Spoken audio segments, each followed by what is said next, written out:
We are back on MorningLine. Thanks for joining us. We're talking this morning national, international politics with what's happening in Syria and North Korea. With us this morning is Professor Marc Schwerdt from over at Lipscomb. He's a political science professor. We've got some phone calls coming in, 73775. I was asking him just a moment ago, I think about most of the most dangerous places in the world for an American to go to, and I think you certainly don't want to go vacation in Syria. Are there Americans living there now?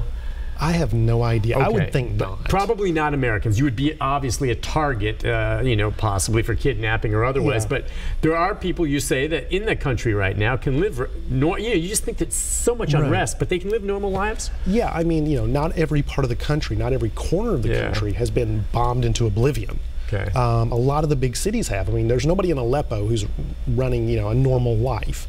But if you go to some of the places that are closer to the Mediterranean, closer to in Damascus itself, like closer to the Lebanon and places like that, you can see the war is going on, but the damage is not there. Yeah. The lives have been able to maintain some sort of routine. And we're talking businesses, way of life, restaurants, things like that. The same thing happened in London during World War II. Well, yeah, and you still see scars. Same thing happened in Saigon during the Vietnam War, things like that. All the bombs. All right, let's take a few phone calls. We'll go to Joe. Joe, good morning.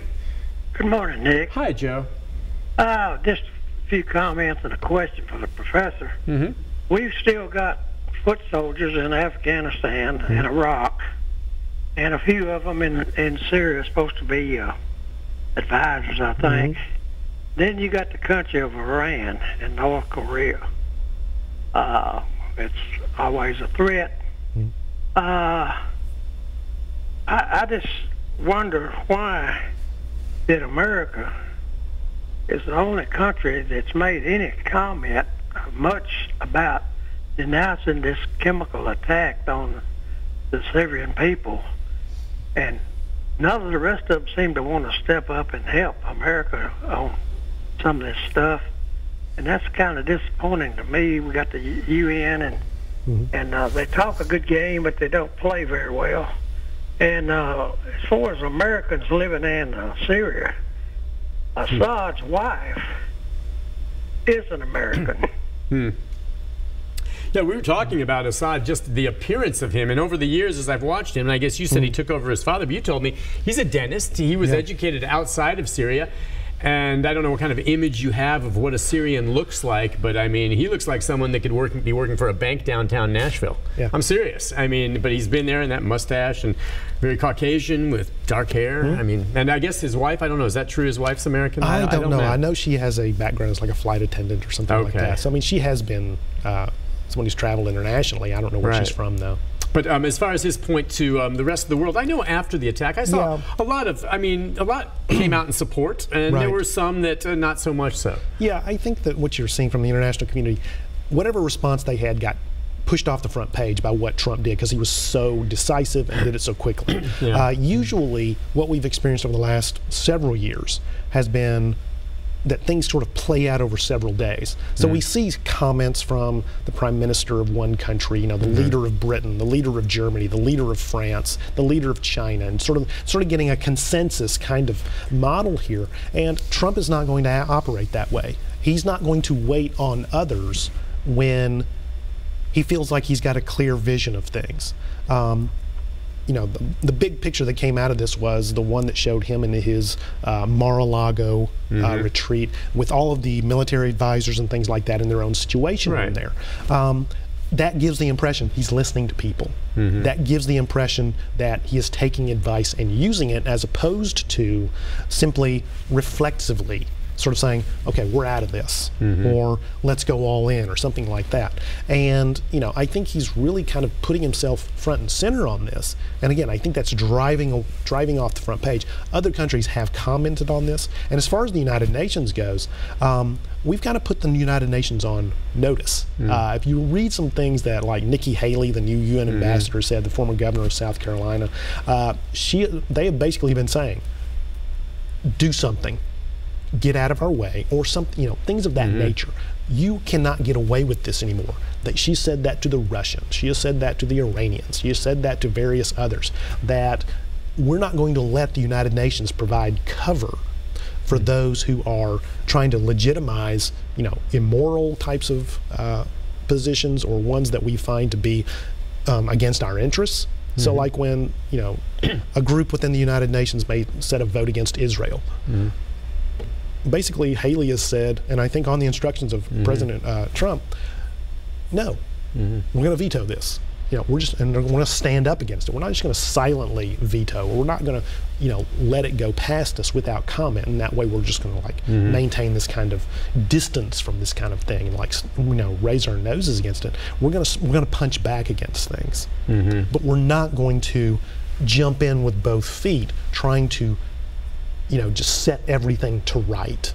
And that's where the regime change kind of option, which is kind of out here on this end of the spectrum. Which is what Nikki Haley's talking about. Yeah, she has, but I think, again, I would look at that as much rhetoric as anything, because I just don't see the appetite being there either among the population, among the military, or among the Trump administration. There are people who want to do it. I think there's no doubt about that. But trying to recreate a regime in Syria is going to be as difficult as our efforts that we've had in Iraq and I was going to say, I Afghanistan. keep going back, and you can make an argument that things would be better off today if Saddam Hussein had never been taken out. People make that ISIS argument. may not exist. Yeah. And you don't know. Saddam was obviously a bad, bad dude. We know there were no weapons of mass destruction, but a bad, bad dude. Right. But, he kept that religious fanaticism down. Yes. And we removed him, and so be careful sometimes what you ask for. Let's go to Brian. Brian, good morning. Hey, Brian. I like the professor. I think his wife's a flight attendant. That's pretty funny. Well, that's what we think. I think that's No, right. no. You guys are pretty funny. What is she? Joe, I don't think I know. Joe is an idiot. But anyway, Joe, who he was thinking of is the wife of Jordan. And now The actually King of Jordan, she's British. But the old King of Jordan, the grandfather, his wife was American. She was a famous actress. There was a big thing about it. And she was very sophisticated. Jordan's always been, I hate to use the term most peaceful. I should just say peaceful. They are peaceful, and they always have been, and no one messes with Jordan. I don't even know if they got drawn into those crazy Israeli wars, 6-day and other one. I think they sort of, but they really weren't. But anyway, to get to the point at hand, I want to ask the professor, who said, or whose policy was it, world peace through every nation's own self-interest? And what was he referring to?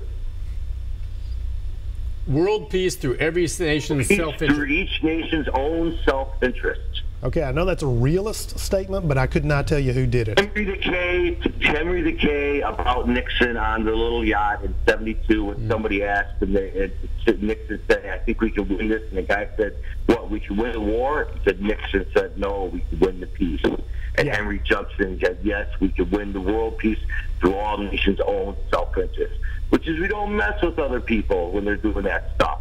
Just like you said, of course it would be a better area if Saddam was still there. We're not in the business of nation building. Never have been, shouldn't be. Yeah, history shows it's just, he's right. Well, I think the key phrase there also is, we know how to win, quote, wars as far as like that initial phase. What we have not been able to do is follow through in a way that serves a national interest and then win the peace as well. It's been a long time since we've decisively won a conflict. We've made people suffer a lot, and people have kind of like, said, well, we're not going to mess with the United States again. It's been a long time since that's been the case, but it's a mixed message, and we've shown that we can win some types of fights decisively, and we've shown sometimes that because political will, like in a place like Afghanistan or Iraq, the way things have gone for the last 10 years, 15 years almost now, we haven't really shown that we're willing to follow through on those things to the extent where it's a done deal. And it may not even be possible in some of those places. Take a break on that note. When we come back, we'll take more phone calls for you. How about that? Okay. We'll Sounds take a good. break. Stay with us, folks.